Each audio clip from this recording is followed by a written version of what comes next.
The Daily Brad Devotions. Today's reflection with Pastor Jeff Eliscopides. Naku, kita nyo naman, saglit na saglit lamang yung aming intro pero ang aking partner dito talaga hindi tumigil sa pangomentaryo. Deka lang, andyan na si Pastor. Maghunos dili ka, partner. Partner! Mainit. Dear. Andito na siya. Pastor Jeff, good morning. Good morning, Ted. Good morning, Cha. Mainit ang ating kaibigang si Brad Ted. Mahina. Gusto ko bigla i-open yung mic mo, yun yung Hindi, sinasabi mo sa akin. Kaya nga mahinahon nga yung mas maganda ang mga chika nito sa off-air eh. Sige. Oh, pero ito na si Pastor Jeff. Pastor Good morning, Jeff. Brad. Good morning. Good morning. Oo. Pastor Jeff. Yun ang gusto kong chika, yung off-air? Off-air. Oh, mas cheesy. Oo, ang kanyang mga chika off-air. Pero sige, Pastor Jeff, ano nga ba ang magandang balita na hatid mo sa amin ni Manong Ted ngayong umaga sa mga pagod at buwisit na dito sa walang tigil na korupsyon na wala pa rin napapanagot? The floor is yours. Pastor Jeff? Batiin ko muna yung mga taga-subaybay natin sa East Coast, West Virginia, Country Mama, Take Me Home, Ivan, Jude, and Zach Gaza. Country Mama, Take Me Home. take me home. Good morning po sa inyo. Si Jerome din, saka si Angie Gaza. Ang dami nila eh.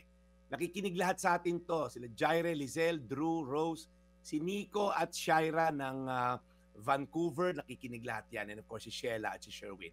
Anyway, meron lang siya share sa inyo, James chapter 4 verse 6. But He gives us more grace. That's why Scripture says, God opposes the proud, but shows favor to the humble. Alam niyo po yung may mga bagay ba na nagdadasal ka, pero parang feeling mo hindi umaabot sa langit. Minsan, hindi dahil hindi ka mahal ni Lord, kundi dahil para may signal blocker kumbaga sa puso natin. And that is pride. Ang sakit isipin minsan, we can be faithful sa pagdarasal, generous sa giving, consistent tayo sa spiritual natin, pero kung may pride daw po sa puso, God Himself stands against us. Hindi demonyo kalaban natin, hindi rin tao, hindi sirkumstansya, si Lord mismo daw ang kalaban ng mga mayabang sa puso. Ang ibig sabihin niyan, pride pushes God away. Yung pride, by the way, hindi lang po tungkol sa ang yabang mo naman magsalita. No, actually, it's more of an attitude of the heart. Yung sinasabi mo, I can do this without you, Lord. Ang sabi ng pride, I deserve this. Ang galing kong dumiskarte. Hindi ko kailangan ng Diyos. May kakilala ako sa Malacanang. May kakutsaba ako dito sa custom. May kakilala ako sa DPWH. Hindi kita kailangan para ako ay ma-provide. That's what pride is. While humility says, Lord, I depend on you. Lord, marami pong salamat. Hindi ko to deserved and yet binigay mo pa rin sa akin. That's what humility says. When pride arises, yung grace po ni God bumababa. Okay, number 2, humility opens heaven's favor. Pag marunong daw tayong yumuko, mas dumadalo yung biyaya ng Diyos. Kumbaga, grace finds yung lowest point natin, a humble heart. Ang pinapaboran po ng Diyos, hindi yung mayayamang, kundi yung mga lumuluhod at nananalangin at nagsasabing, Lord, kung wala ka, hindi ko to kaya. And thirdly, more grace is waiting for those who are humble. Sabi ni James, He gives more grace to the humble. Ibig sabihin, kahit ilang beses kang madapa, may dagdag na biyaya ang Diyos sa atin. So as I end, baka kailangan mo muna sabihin, Lord, I need you. Lord, I surrender to you. Lord, I'm sorry sa kayabangan ko. So ang tanong ko sa inyo ngayong linggo na to, paano mo maipapakita ang humility sa buhay mo na makikita ng mga tao sa paligid mo? Remember, pride builds walls, humility builds bridges. When you choose humility, grace flows freely. James chapter 4 verse 6, but He gives us more grace. That's why Scripture says, God opposes the proud, but He shows favor to the humble. Let's pray. Lord, maraming salamat dahil Lord, ang pagiging mapagpakumbaba ay inihemplo ng anak mong si Jesus.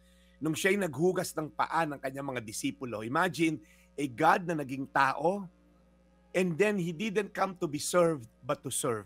Lord, yung humility ng anak mong si Jesus to the point of dying on the cross, kahit hindi niya deserve mamatay, but He chose anyway to humble Himself, to die for our sin, so that meron kaming pag-asang mapunta sa langit. So Lord, tulungan niyo po kami maging katulad ni Jesus pagdating sa aming buhay. Maging ehemplo kami ng kababaang loob at huwag maging mayabang kahit gaano kami kayaman. Turuan niyo kami, Lord God, maging humble. At kahit wala kami narating, turuan niyo pa rin kami maging humble. In Jesus' name. Amen. Amen. Muli, Panginoon, salamat po sa araw na ito, sa panibagong araw ng pakikinig po sa aral na nanggagaling kay Brad Jeff. We continue to pray sa inyo pong pag-alaga sa Kanya, araw-araw sa Kanyang pagmimisyon. In Jesus' name, we pray. Amen. Salamat muli, Brad, and God bless you and guide you continuously. Thank you, Brad. At napapahupa mo ang damdamin ng marami sa mga aral na ito. Meron din bang, ang mga magnanakaw, humble din ba sila? Ay, sorry po, Pastor. Kasi sabi, be humble eh. Sorry. Mamaya ulit.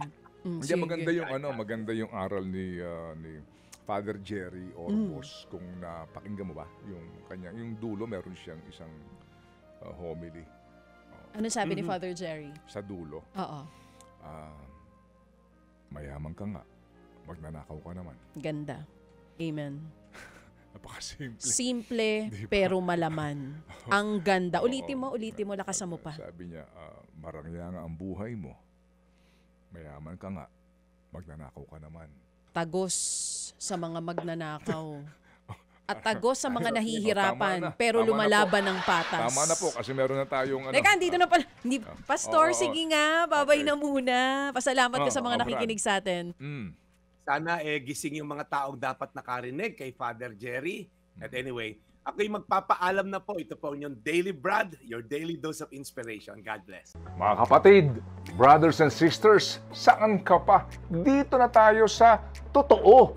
Dito na tayo sa True FM. Mga kapatid, mag-subscribe and follow po kayo sa social media accounts ng True Network PH. Yan po kami. Hanapin nyo lang True Network PH, Facebook, Instagram, YouTube, TikTok, and podcast.